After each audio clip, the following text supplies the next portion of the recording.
Hey everybody, I'm Zach. And I'm Jesse, and you're watching the Patreon bonus stories.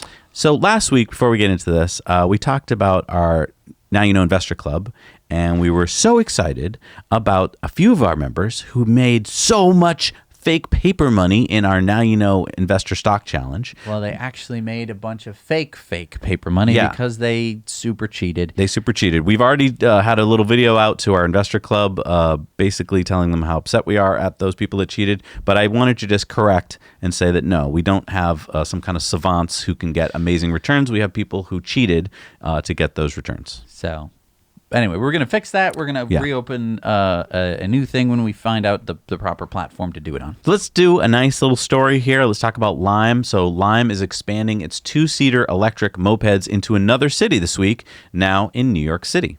They were already in Washington, D.C. and Paris, and they are using the NIU electric scooter that costs about $3,000 to $4,500. These are the same scooters that Revel uses. Now, I want to talk about NIU for a second, because I think that because it's an electric moped company, it's not that sexy to a lot of investors. They're like, well, I want to invest in cars or buses. Scooters, let's just talk about them for a second. There's a lot of mopeds in the world. It's a very popular mode of transportation, not super popular in the United States because we're so like spread out and have highways, but SUVs. But you know, if you go to Europe, if you go to Asia, it's super popular. So NIO, which is based in Taiwan, they're making just tons of these scooters for all sorts of markets. But I think a lot of investors don't like see them. They don't really, it's not their thing. But I just want to mention, Jesse and I are invested in NIU. It's a pretty cool company. And because these companies like Revel and Lime are using them, you kind of now get the sense that these are kind of the standards of the industry. So just keep that in mind as investors. Well, and I think that this could be a new market because we've kind of, I think the moped kind of never really had its heyday just because they're loud, they sound stupid, they don't go that fast. Yeah, I mean, I used to have a moped when I was a kid. It was my first vehicle other than a bike. You pull the throttle and here's what you get. And then you wait like a minute and you get some kind of movement. And so like if you're trying to get through like if you're at a stoplight and you want to move through the intersection after it goes green, you feel like you're going to get killed because it doesn't have any acceleration, especially if you have a second person on the back. Right. Electric, totally different. Right. I think that this could really change cities because I think most cities don't really want to, mopeds. Ugh. They're loud. They're stinky. No, and I think that's what keeps. I mean, when I was a kid, we used to go to Europe all the time, and in Italy especially, mopeds were the thing. But yeah, talk about a two-stroke engine with no pollution controls, loud and smelly, like you wouldn't believe. And so yeah, if you have a bazillion of these in your city, it's just a smog mess. Right. I really think that electric mopeds could be an emerging market. It just feels like a lot of people are going to get on one and be like, oh, this is all I need. It has storage, so it's not like an e-bike where it's like, I have to bolt on a special. No, it comes with storage. Yeah, I mean, look at the back there. That holds, that little trunk thing holds two helmets. The comfortable seat makes a world of difference. Yes. I've been, scouring the internet for like comfortable bike seats, just because we have a lot of e-bikes and, it's hard. Standard bike seats are not made for your human comfort. And I want to go back to that for a second. The reason we had to come up with the kind of uncomfortable standard bike seat is because you needed a small, lightweight seat because you need to keep the weight of the bike down. Right. Why? Because you're powering it. Right. Once you go to electric, you can afford to throw away some energy on bigger tires, bigger seat, which is more comfortable. So yeah, I'm really excited about. And let's just talk about charging. The big thing here, I think, that's going to stop a lot of people is like, well, where are you going to charge it? There is an emerging standard going on right now where I think as soon as we find that standard that everyone can live with, you'll just pull out your battery. It's not that heavy. It's like less than a briefcase, and then pop it into a stall, get a new battery. And once these start popping up in cities, the whole charging worry will go away. Yeah, it's perfect because, battery swaps for a car, huge ordeal. Something like this, not a big deal, and you're ready to, like, there's nothing stopping you. So, I mean, yeah, they only have, a limited range, but if you can just, I think a lot of people are going to be excited by it. I think that also if you're, say, living in a city, because I think this is, pretty much city dwellers. It's not going to really work in the rural areas. If you're a city dweller and you're kind of on the fence, like, do I need to buy a car? This might be the answer where it's like, oh, those few times a year where I have to get all the way across the city for a meeting, I can just take one of these. It means that now you can maybe commit to not having a car. Yeah. Cities especially, having a nice web of course, public transportation, but having just other ways to get around the city in Pleasant. Like, I really do think that we need to like eliminate some car streets, turn them into just big old bike paths, bike highways through the city. So speaking of this, these will not go on bike paths. These will actually go on regular city streets. You'll be driving with traffic. The top speed is 28 miles an hour or 45 kilometers an hour. And it costs $1 to unlock and then 39 cents per minute after that. Riders, of course, must wear helmets, but they've got 2 helmets in the trunk box. Right. Again, when I rule the world, these bike, highways would have different lanes for different modes of transport, and one of them would be, electric 28 mile an hour. Isn't it sad that you had to preface that statement by "when I rule the world," meaning you think you'll never get to do this? We don't feel that we control our own towns and cities. We are so kind of like, well, I have no idea how that happens, how we plan things. And so we feel like nothing I do is going to affect anything, right? And it's going to take decades even to add a bike lane or a sidewalk. And that's really, really sad because our cities basically grew out of the auto industry saying like, we need big lanes for cars to have. And it's like, how about us people? Right. Anything for us? Right. No. Right. All the money is around bridges and tunnels and big streets and parking lots. Right. And it's like, could I have a bike path, sir? Right. Could I please? No. And this infrastructure that we're talking about, really cheap to build a little, bike path somewhere. Costs way less than a road. Way less. You don't have to meet any kind of different standards or anything like that. There's just no incentive to do it. Right. And to keep them plowed, like in the winter and stuff like that, yep. Really easy to do. You don't need a giant exactly. 3-ton truck with a giant plow and it's going to, completely obliterate stuff. You can have a pretty small, like Polaris-sized vehicle. In countries like the Netherlands and Finland where they take this seriously, they've figured this out. It's not hard. But in America, it's like, well, how would we keep it plowed? Right. Yeah, it's really annoying. Yeah. So. All right, let's go on to this next story. I would like you to please arrest this guy. All right, so this guy, I don't know his name or else I would tell you, has been spotted numerous times in the Bay Area of California driving, or should I say, not driving, his Tesla Model 3 from the back seat with his foot on the steering wheel. So...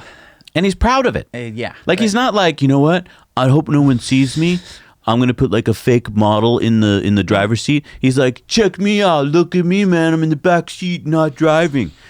Now, look, first of all, this is a bad story for Tesla because it gives it a bad name. It's like, oh, Tesla drivers are so, awful.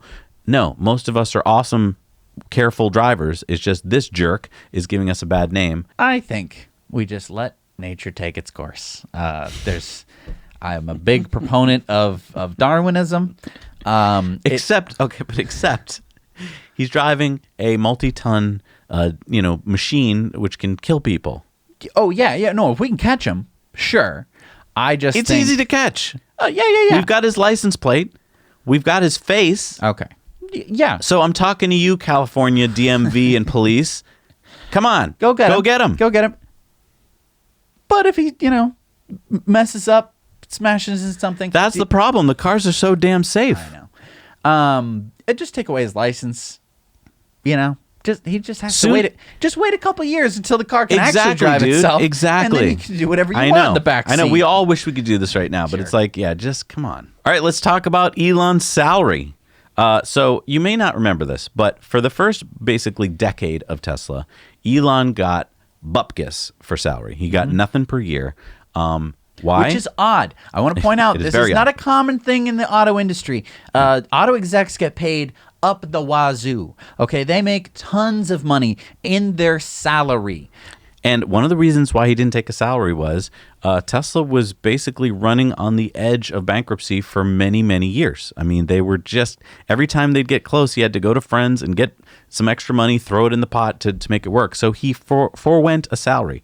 So imagine that, folks, that you're just like, honey, I'm going to work with this company that I'm starting, and I'm not going to take a paycheck for over 10 years. Right. So he didn't take a paycheck. Now, in 2018, he finally worked out with the board a performance award plan. Here it is. And basically, you can now see that with Q1 2020 results in, we can see that Elon will soon be unlocking tranches 5 and 6. So what does he get? I don't understand. Tranches, this is a confusing thing. It is confusing. It's not kind of normal way that CEOs get paid. So each tranche unlocks 1% of the total outstanding shares. So basically, each time he unlocks a tranche, they make more shares. They hand him a big bag of shares of Tesla. So 1% of total outstanding shares. So in this case, 2%, because he got 2 tranches of Tesla stock. That would be worth today if he sold them all today, which he can't. Can't do that. He has to hold them, invest them. For 5 years. 5 years, I believe. So, but if, on paper, if he wanted to sell them today, it would be $12.9 billion. So far, since he's gotten 6 tranches, he would have $39 billion in income. Again, he's not going to be able to sell them. Don't worry, he's not going to just run down to the stock market and sell them today. He said, first of all, he's going to hold them for a while. But he has also said, and this is what a lot of people, I think, confuse and get messed up. He said, I'm going to use this money to help me fund going to Mars. So many people are like, oh my God, he's going to sell his shares. The stock's going to crash. First of all, the most that he could get from this would be about 12% of Tesla, right? So he already owns 22% of Tesla. And at the point where he's going to want to sell shares, it's a lot like Jeff Bezos. Jeff Bezos every year sells about $1 billion worth of Amazon stock to fund Blue Origin. Does Amazon stock, is that hurting? No. So I wouldn't worry too much about it when a company gets that big. I mean, I just want to point something out. See the little black dot at the beginning of this upward chart? Okay. It says that Tesla was worth $59 billion. That's in 2018 what Tesla's market cap was. And this was a goal, basically, to give Elon an incentive to get the company to be worth more. Now, what are they worth now? Well, yeah. So look at the far right of this chart. That was like, hey, maybe someday he'll get there. We're past there. The company's worth more than this chart. Oh. He's already, on that metric, already surpassed it. Now, he hasn't met all the bottom metrics yet on EBITDA and so forth and revenue, but he has completely blown away market cap. So, I mean, this is amazing. It's he is insane. an amazing CEO that he has led his company with no yearly salary. I mean, I think that this is kind of smart. It shows what the proper incentives can do. Yep. Instead of just being like, every year, Elon, you're going to get $1 million or something like that.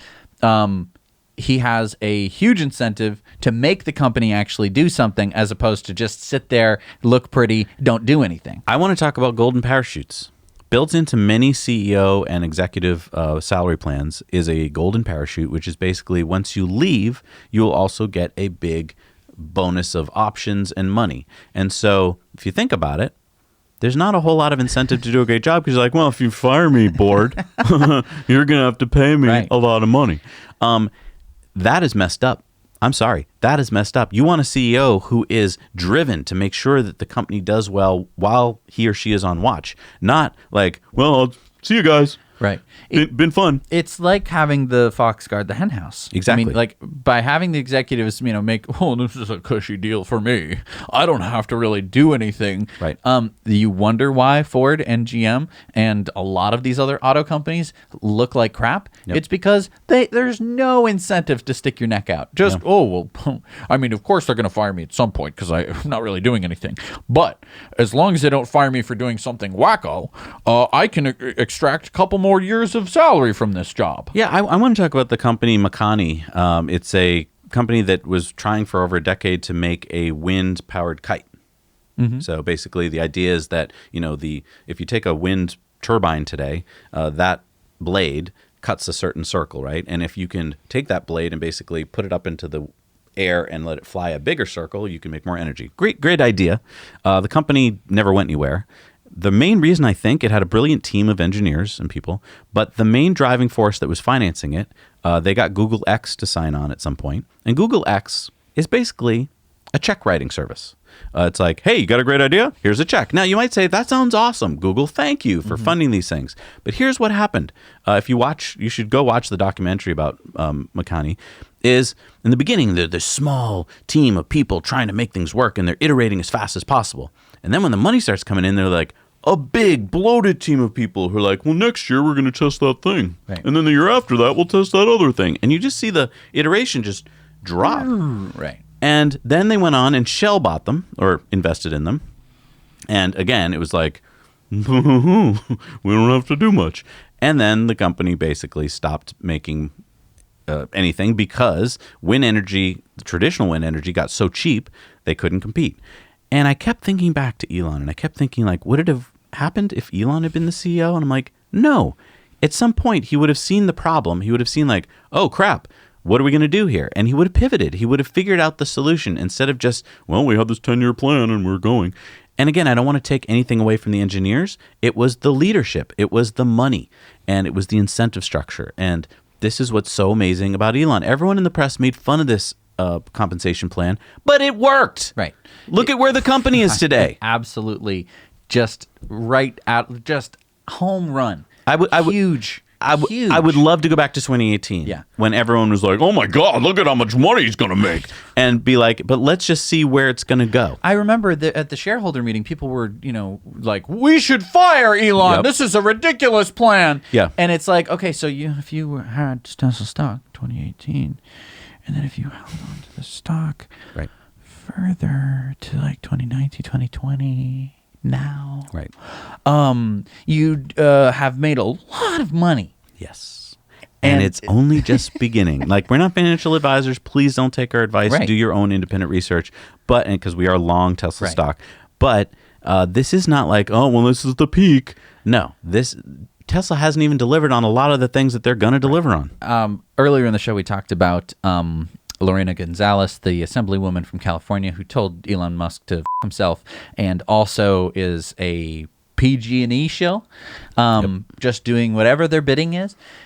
PG&E, huge company, right? Big, Huge company. humongous, super valuable. What do they Ginormous. do? What do they do?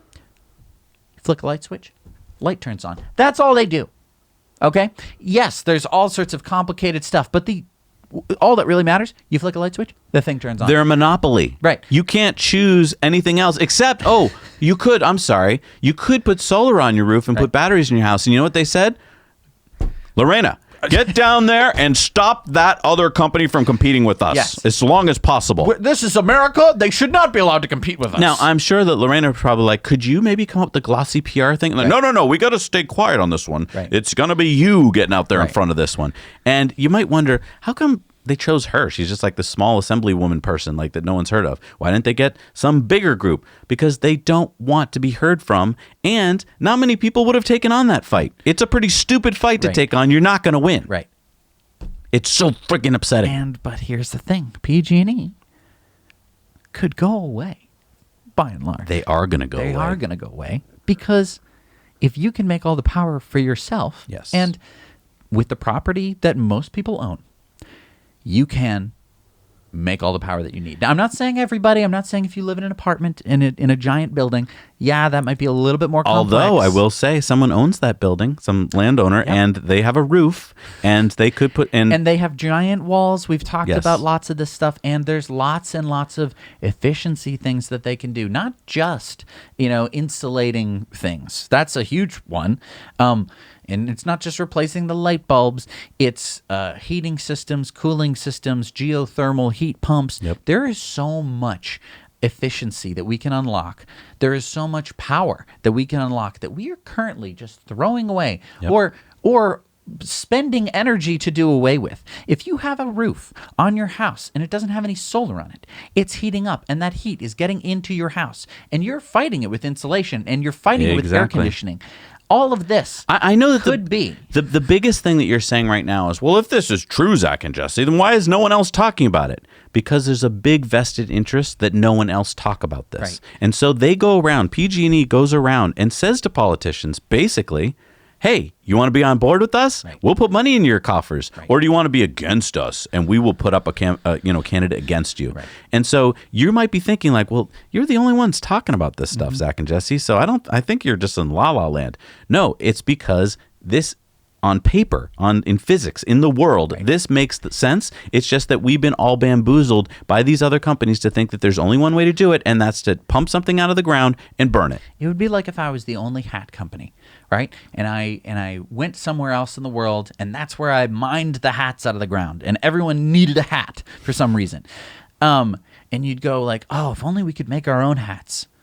Oh, if only. And, I don't know how to do that. For the longest time, we couldn't make hats. We didn't have any needles. Right. And you had to just pick hats off of trees, and the trees would only grow in certain places of the world. If you told me that they were going to find an assemblywoman to fight this, and she was actually going to introduce a bill that would say, don't put solar on your house, I would say, you're crazy. That they're not going to be that obvious about it.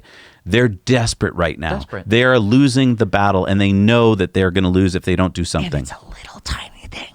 Having solar on someone's roof with no battery, which most of these systems are, it doesn't even make a little drop in the bucket, and they're terrified. Yep. Do you know what's going to happen when I can just go outside with shears? Don't do this, and just be like, cut the line to my house, and be like, screw you guys. Yep.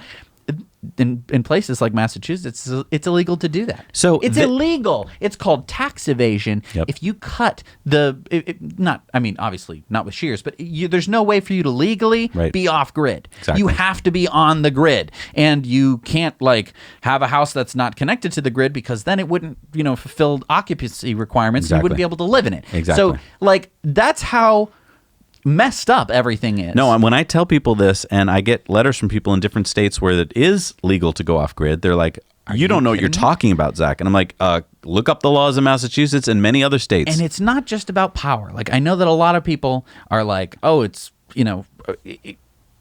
it's great that we're uncovering this about power generation, which is by and large horrific for pretty much everyone involved, from the people pulling it out of the ground to the people burning it, to the people who live near the places where it's burned, to everything. To all of us who breathe it. All of us who breathe it and have to live in a world that's suddenly heating up, and oh no, we're going to all be underwater in a couple of years. Not great. This happens with water. There are places in the world where you can't collect your own rainwater. Mm-hmm. And why? Oh, because reasons. And you go like, well, what if I, tested it and treated it and did all this stuff? No. You have to pay the water department. It's like, you can't collect your, they will literally, if they see, blue rain barrels from space, they will come to your house and they will, take legal action against you. It's the exact same thing. Yeah. And I just think that it's insane. This idea that you can consolidate all this power of we control the water, we control the power. Yep. Should not happen. Nope. Especially for things that fall out of the frickin' sky, including rain and sunshine. Well, and this leads into our next story. If you think that we sound crazy, listen to this. This is Elon 5 years ago. To make colonization on Mars cheaper and sustainable. Can you give us an update on Mars and the company's plans, long-term plans? I am planning on giving a talk at the International Astronautical Congress, which will be in Mexico this year in September. And I thought that would be a good venue to describe what we think would be a good approach, something that would be effective for establishing a city on Mars. I think it's going to sound pretty crazy, so it should be at least entertaining. So with that will conclude our briefing. Thank you very much. Thank you. Yeah, I mean, when you're intimately familiar with rocket, you know all the things that can go wrong. So it's when it actually succeeds, you're like, I'm amazed that it worked. So many things that can go wrong. Everyone just thinks rockets just go up. Yeah. And then gravity stops. It was really good. All right. Thanks, everyone. Find one of your threes. So unexpectedly, Elon Musk came out for the post-launch panel. He surprised all of us. We had no idea he was going to be here. Thank you. So it's a pretty exciting moment. And so he said something which 5 years ago sounded pretty crazy. He was like, I've got this new idea. I'm going to launch these starships to Mars. And now we just saw SN-15 re-land. He's not crazy. Not only can he re-land a Falcon 9, he can re-land a Starship. Yeah. And he's moving so fast that he doesn't even know how to get the Starship off of the landing pad. No, I'm not making fun of him. That's awesome. But he didn't even, he's iterated so fast that it's like, oh crap, it didn't blow up, Elon. How do we get it off the landing pad? Oh crap, we didn't even think of that yet. We have to figure that out. awesome. I love it so much. It makes me so happy. Yeah. I don't know if this is true for all of you, but it makes me so happy to feel like we are moving forward, that it is this fairly public thing that we're seeing iterations of starships going up, blowing up, landing, being successful. I'm so excited about the future, because you think with each of these rocket launches, and they're just tests, it's like the difference between this test and sending something to Mars is not much, right? It's not a big difference. Yes, you're going to need to add some heat shields and some stuff that you're going to want to put in the rocket. But if we're like relanding rockets here on Earth, all you need is that first stage, get that thing up into space, maybe you refuel it a couple times, and then you could land it on Mars. What? I mean, that's like if you didn't have a car and then suddenly a guy was just putting together a car, and sometimes the wheels would fall off, but he was just like, oh my gosh, now we have a car. We can go drive to Timbuktu if we want to. What? You know what else makes me really happy? It's Saturday Night Live. I really was so scared going into it because Saturday Night Live can be just a show for any host, because it really does depend on the cast that week and a whole bunch of factors. And I thought, if he comes out looking bad, I mean, if it's like he comes out and looks like he's self-grandiose, or if he's doing a lot of skits about, I'm the richest man in the world, then it could just turn off a lot of people, and he'll be kind of like, that Bill Gates character, right? Where people are just like, oh. Ugh. Yeah. Instead, I mean, you'll have to tell me if I'm wrong, but the way I'm interpreting it from watching it with some other folks is that he came off perfectly. He was self-deprecating and human and quirky, but in a good way. And of course, he's this guy who does all these amazing things. And so, yeah, he's not supposed to be the normal comedian guy. And it came off great. Mm-hmm. And now I feel like there's this sigh of relief to me, because I feel like the rest of the world is like, and I'm talking about the people who don't know him. I'm talking about the people who barely knew who this guy was, other than his, name, richest man in the world, saw him and are like, oh, cool. He's a neat guy. He's interesting. I'd like to know more about him. And so down the road, when he introduces some new car or some new thing, I feel like people, instead of being like, oh, I don't like him, will be like, I like him. It's really smart the way that he did it, because for some reason he gets a lot of flack from the left just because he's rich. And it's a not very nuanced viewpoint of having just like, oh, he's rich, so he's bad. And I hate it. Right. There are plenty of people who are rich and bad people. Right. The list goes on and on. Very unnuanced point. But by saying, hey, I have Asperger's on Saturday Night Live, force field. Yep. You can't touch him based on him acting all zany and weird, because he just said that he had Asperger's. And it was the perfect place to release it. Now the left can't attack him without appearing unwoke. It was very similar to Greta Thunberg, who basically, got attacked by a lot of the right. And it was like this little, And it doesn't work with the right by and large, because they don't have to be woke to be. No, but I mean, a right. lot of them were attacking her because they're like, she's a spoiled little rich girl and her daddy takes care of her and blah, blah, blah. But because she came out and said, I have Asperger's and I'm having trouble even being in front of you today, but it's so important that I do it. It made a lot of people realize, yeah, she's sacrificing to be here. This is not comfortable for her. Mm-hmm. And for Elon, let's face it, what he did the other night is not a comfortable thing for him, or he would do it all the time. Mm-hmm. Working with other people, having to look at them and interact with them is not, that's a very uncomfortable thing for someone with Asperger's. I don't want to do Saturday Night Live. Right. I mean, I'm not doing the show live. There's no one else in this room besides Zach. That's it. So it's completely different. And he did a great job, and I'm excited to see what happens with it. I'm excited to see. I don't think we'll see like something on paper and charts, but I think that this was a turning point. I feel like this is a moment where he actually probably pivoted himself into the zeitgeist even more. Because before you might say, well, he has millions of followers on Twitter, he's already there. Right. That's with a certain group. I think he just opened up a new group. And I think that the waves of this are going to happen more and more. Like I don't think that it was necessarily 2 nights ago that is the thing. It's the people rewatching it on YouTube and stuff like that, where they're going to be like, "Oh, that was a funny sketch with Pete Davidson being the Chad astronaut," Right. And Elon playing his role, where he's like, "Well, told you people were going to die. See you later." Or a lot of women. The fact that he was on there with his mom and he gives his mom a hug. It's just it's just like, oh wow, like he's a human being. Yeah. I really thought it was special. I'm really glad that he did it, because at first I think a lot of us were like, why are you doing this? This can only go bad. Yeah. It went well. Like many of the things he does, where you're like, oh gosh, is that going to go poorly? And it doesn't. And he pulled it off, and that's a big testament to him. So kudos to you, Elon. That was awesome. Anyway, thank you for being our Patreons. We'll see you next week. Now you know.